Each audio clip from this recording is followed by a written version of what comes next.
Bismillahirrahmanirrahim. Assalamualaikum warahmatullahi wabarakatuh. Alhamdulillah, wassalatu wassalamu ala rasulillah wa ala alihi wa sahbihi wa man wala wa la hawla wa la quwwata illa billah. Rabbi shrah li sadri wa yassir li amri wa hlul 'uqdatam min lisani yafqahu qawli, amma ba'd. Puji syukur kita panjatkan kehadirat Allah sampai dengan detik ini kita masih diberi umur panjang oleh Allah Subhanahu wa taala, diberikan sehat walafiat sehingga dapat melaksanakan aktivitas kehidupan kita dengan sebaik-baiknya. Allah juga memberikan kepada kita hidayah, taufik, inayah sehingga kita mampu beramal saleh. Mudah-mudahan diberikan kekuatan pula mempertahankan kesalehan kita sehingga dapat mengakhiri hidup ini dalam keadaan yang husnul khatimah. Amin ya rabbal alamin.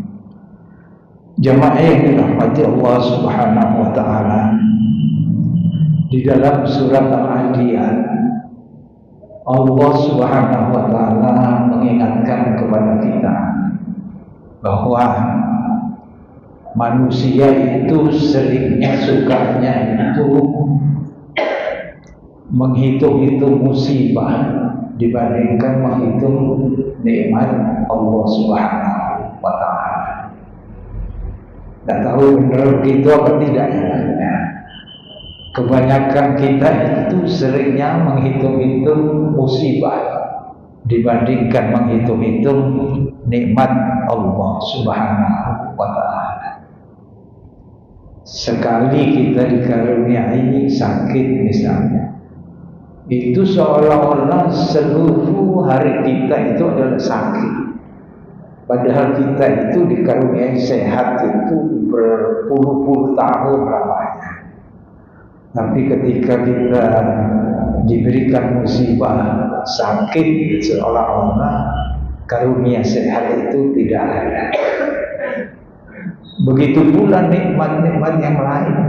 Kita dikaruniai harta, lalu kita kemudian diberikan musibah, kita kehilangan harta kita. Yang kita ingat adalah di saat kita kehilangan itu. Dan begitu seterusnya nikmat-nikmat yang lain. Kalau kita terus yang seperti ini akan menimbulkan sebuah sifat yang buruk yang akan timbul pada diri kita, yaitu sifat-sifat yang buruk itu adalah kita menjadi kikir.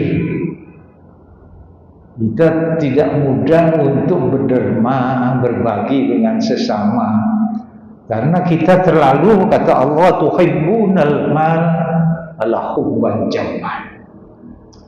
Kita ini terlalu cinta dengan harta itu berlebihan.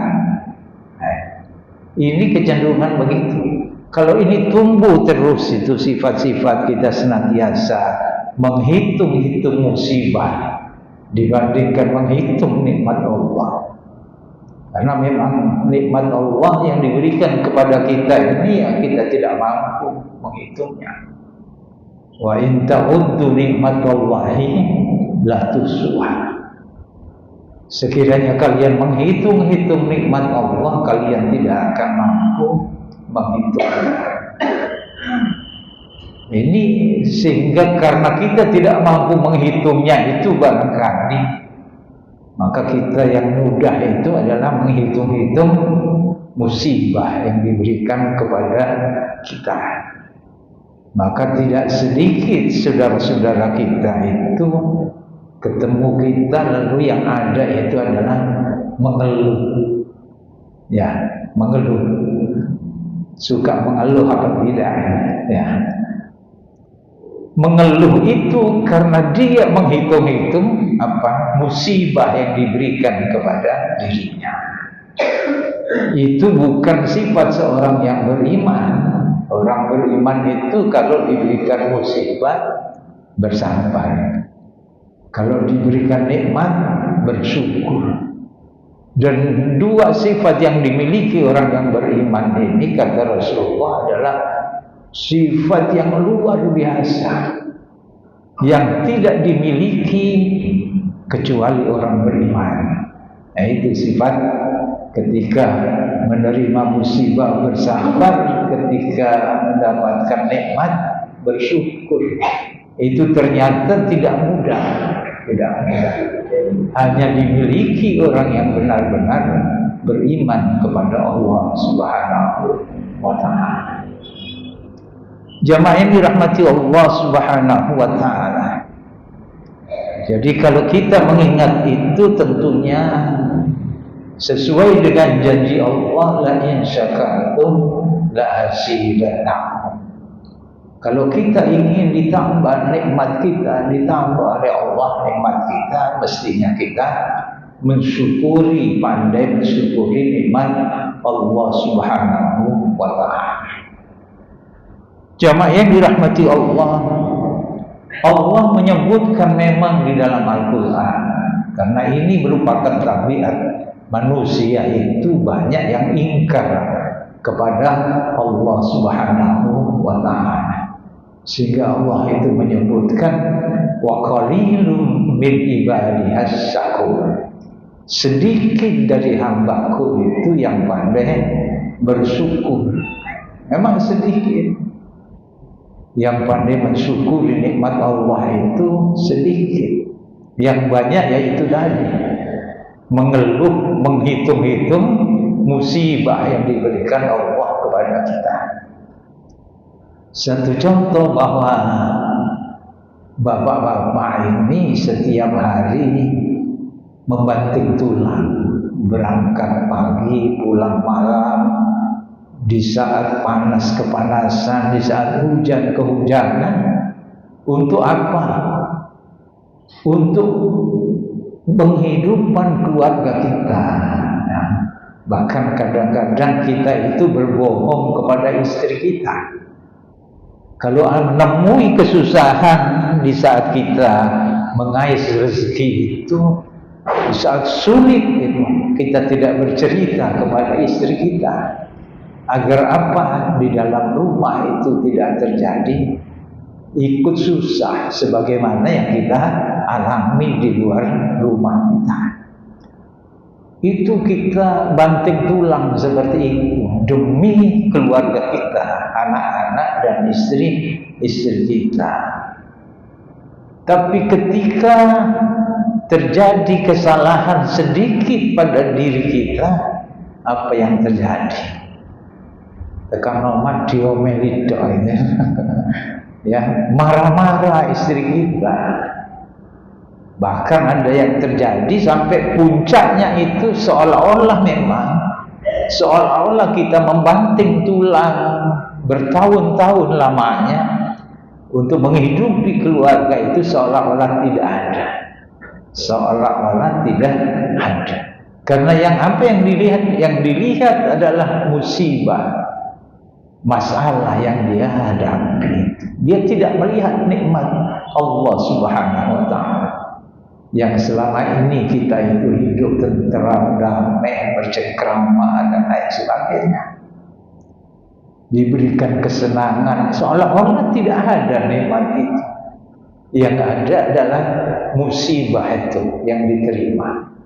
Bahkan puncaknya sampai-sampai sang istri itu yang sudah berumah tangga sekian puluh tahun itu minta cerai. Apakah tidak sakit hati kita, ya, yang bertahun-tahun lamanya menghidupi keluarganya, ujung-ujungnya sang istri minta cerai. Sekali salah, ini kadang bisa terjadi yang seperti itu. Allah Subhanahu wa ta'ala memberikan motivasi, memberikan pelajaran kepada kita di dalam surat Al-Adiyat itu. Di ayat 6 itu Allah Subhanahu wa ta'ala berfirman, innal insana li rabbihi lakanut. Sesungguhnya manusia itu sangat ingkar, tidak berterima kasih kepada Tuhannya Allah Subhanahu wa Ta'ala, yang setiap saat memberikan rezeki karunia kepada dirinya. Tetapi kebanyakan manusia ingkari itu pemberian-pemberian Allah Subhanahu wa Ta'ala. Kita dikaruniai sehat, sakit pisan wis sambati Allah. Jadi seolah-olah tidak pernah sehat kita, yang diingat-ingat sakitnya.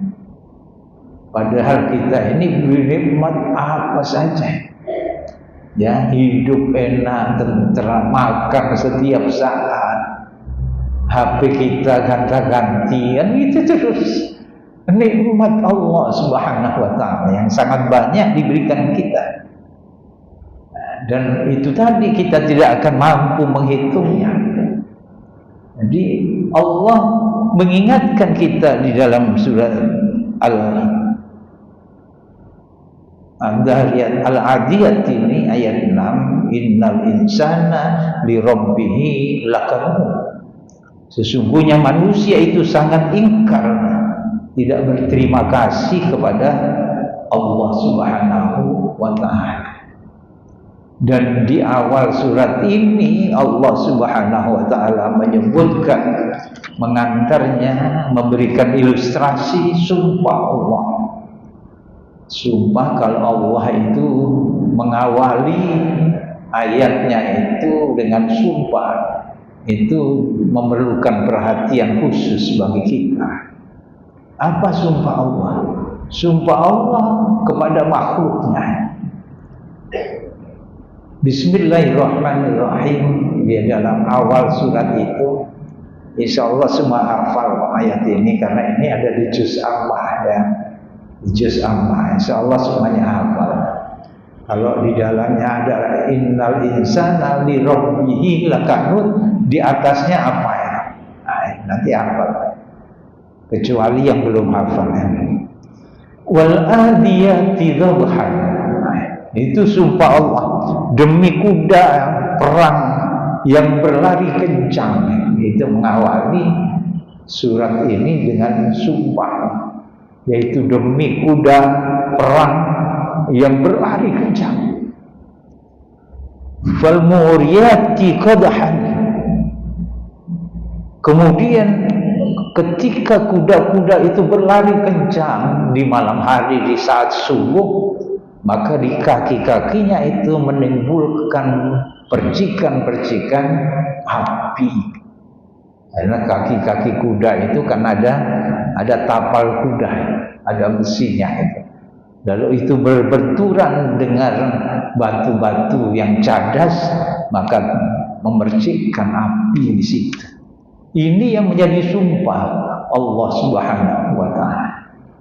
Mengapa Allah kemudian bersumpah dengan kuda itu? Di kuda ini sangat menjadi kebanggaan, ya. Dari zaman ke zaman dahulu sampai saat ini pun masih. Di Eropa itu masih dipakai untuk penyambutan tamu mulia, memakai kuda-kuda yang bagus. Masih dipakai. Mulai zaman dulu menjadi kebanggaan. Dan kuda ini menjadi kuda perang, kuda yang mengantarkan tuannya itu, mengangkut tuannya itu untuk maju ke medan perang.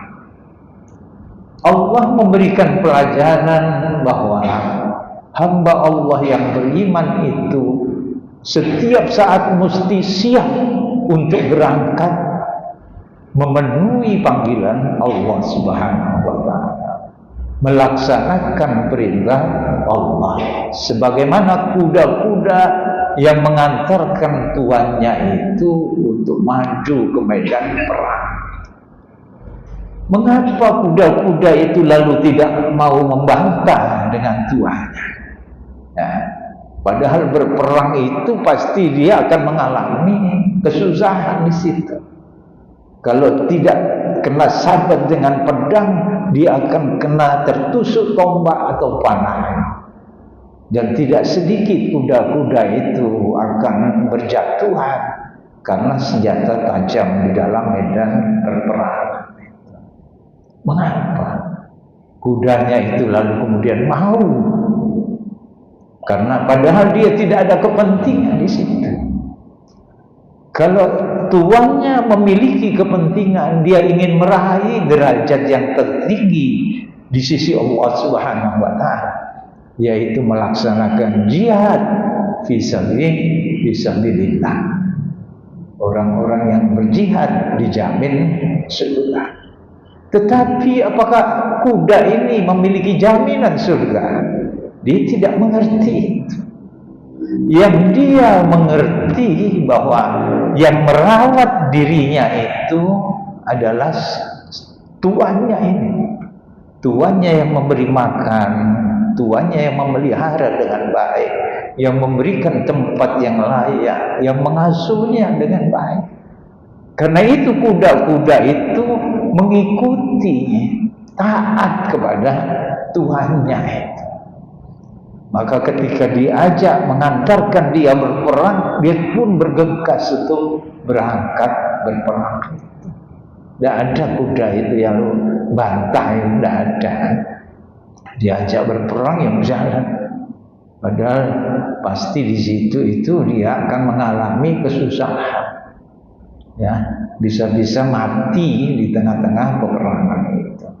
Allah membuat bersumpah seperti ini menjadi pelajaran bagi kita, bahwa yang memberikan nikmat kepada kita itu adalah Allah Subhanahu wa Ta'ala. Mestinya kita juga bergegas sebagaimana kuda-kuda yang dipacu di medan jihad itu.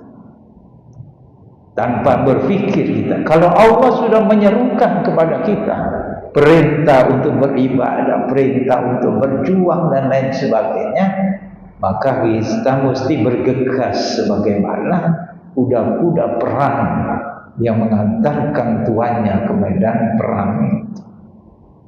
Mestinya seperti itu. Karenanya Allah memberikan kritik kepada kita bahwa innal insana li rabbihi lakanut. Kebanyakan manusia itu tidak pandai bersyukuri nikmat Allah. Yang dihitung-hitung hanyalah musibah yang dia terima.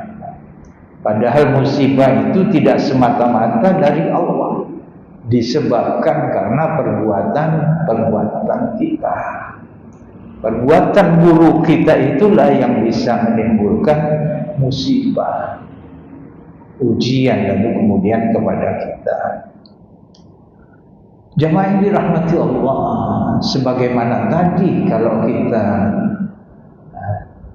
yang dihitung-hitung itu hanya musibah, kalau ini menimpa kepada sebuah rumah tangga, lalu istri marah-marah, lalu minta cerai.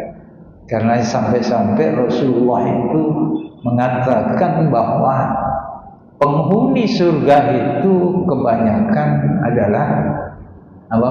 Kebanyakan adalah perempuan. Ya, ini Rasulullah yang menyatakan. Ya. Bukan lalu merendahkan perempuan, tidak.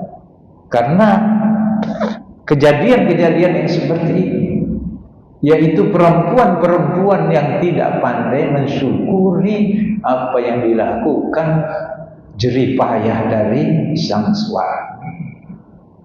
Mesti sang perempuan-perempuan ini akan membantah. Lah wong gak genah begitu. Ini kepengecualian dia, pengecualian. Tapi itu tadi punya kesalahan sedikit. Mestinya dia bisa maafkan, diperbaiki dan lain sebagainya. Dibandingkan dengan jerih payah puluhan tahun menghidupi keluarganya seolah-olah ini tidak ada. Inilah sifat-sifat. Kalau kita terlalu banyak menghitung-hitung musibah, akan timbul perilaku sifat buruk yang tumbuh dalam diri kita, yaitu tidak pandai mensyukuri nikmat Allah Subhanahu wa Ta'ala. Maka Pelajarannya dari Rasulullah Sallallahu Alaihi Wasallam, apapun keadaan kita, yang kita ucapkan adalah Alhamdulillah. Alhamdulillahi ala kulli al. Bersyukur kepada Allah, mengucapkan Alhamdulillah dalam segala keadaan kita. Ya. Ketika kita mendapatkan nikmat rezeki yang berlebih, Alhamdulillah.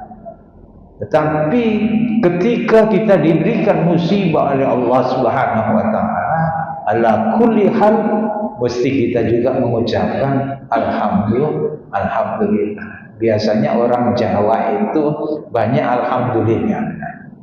Jadi kalau terkena musibah itu, misalnya motornya ditabrak mobil, dia masih mengatakan untung wong isih waras, itu masih mengatakan untung. Itu masih Alhamdulillah, masih bersyukur kepada Allah. Bukan orangnya yang celaka, tapi hanya kendaraannya saja yang rusak. Ini pelajaran bagi kita. Meskipun kita dalam keadaan apapun musibah yang menimpa kita, yang kita ucapkan adalah Alhamdulillah. Mengapa kita ucapkan Alhamdulillah? Hakikatnya musibah yang kita terima ketika kita bersabar menerima musibah itu akan diganti dengan pengampunan dosa-dosa kita.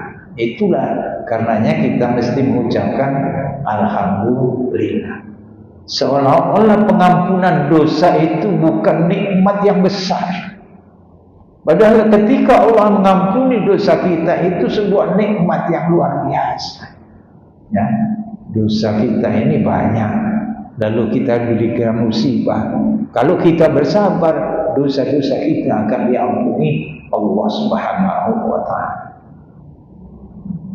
Kalau kita bekerja lalu kita pulang ke rumah dengan letih, capek, keletihan kita itu juga diganti dengan ampunan Allah Subhanahu wa Ta'ala. Karenanya ketika kita berbaring sakit, yang mesti kita ucapkan adalah Alhamdulillah. Tapi itu tidak mudah. Yang ada adalah ngerintih, sambat gitu, ngerintih. Tapi jangan kalau kita besuk saudara kita yang sakit, lalu kita berada di sisinya, di depannya situ, lalu kita ucapkan Alhamdulillah. Nanti yang sakit mengatakan badok musimpan itu. Kamelo kerasan gitu. Ini sebuah pelajaran dari Rasulullah. Hakikatnya sebuah musibah yang kita terima adalah pengampunan dosa-dosa kita. Karenanya kita belajar, ya, semuanya ini belajar. Ketika kita mendapatkan musibah, yang kita ucapkan adalah Alhamdulillah, karena dosa-dosa kita diampuni Allah Subhanahu wa Ta'ala. Jadi di situ tidak ada kesedihan bagi kita, karena Allah itu menyayangi orang-orang yang bersabar. Tidak ada kesedihan, tidak ada ngeluh itu. Seperti Nabi Yakub alaihi salam ketika menderita sakit, tidak bisa melihat, matanya tidak bisa melihat karena ditinggalkan putra tercintanya yang menghilang dari yang diberitakan oleh saudara-saudaranya itu dimakan serigala. Apa yang dikatakan oleh Nabi Yakub alaihissalam? Innama asku basri wa husni ilallah. Aku hanya mengeluhkan, mengadukan musibah ini hanya kepada Allah Subhanahu wa Ta'ala. Itu yang mesti kita jadikan pedoman di dalam hidup kita. Jadi kebanyakan di dunia sosial, di medsos, dunia medsos ini kebanyakan ketika kita mendapatkan musibah malah jadi status. Jadi status dikabarkan kemana-mana. Apakah itu menyelesaikan masalah kita? Tidak bisa. Karenanya kita mesti mengeluh itu hanya kepada Allah Subhanahu wa Ta'ala. dengan memujinya, mengucapkan alhamdulillah. Mudah-mudahan kita diberikan kesabaran oleh Allah Subhanahu wa taala. Demikian barangkali yang sedikit ini kita kaji di dalam surat Al-Adiyat. Nanti kita buka lagi, kita baca lagi di rumah surat yang ke-100 ya. Tadi yang kita bahas adalah di ayat yang ke-6. Mudah-mudahan bermanfaat. Kita tutup dengan doa kafaratul majlis. Subhanakallahumma bihamdika asyhadu an la ilaha illa anta astaghfiruka wa atubu ilaik. Mohon maaf. Assalamualaikum warahmatullahi wabarakatuh.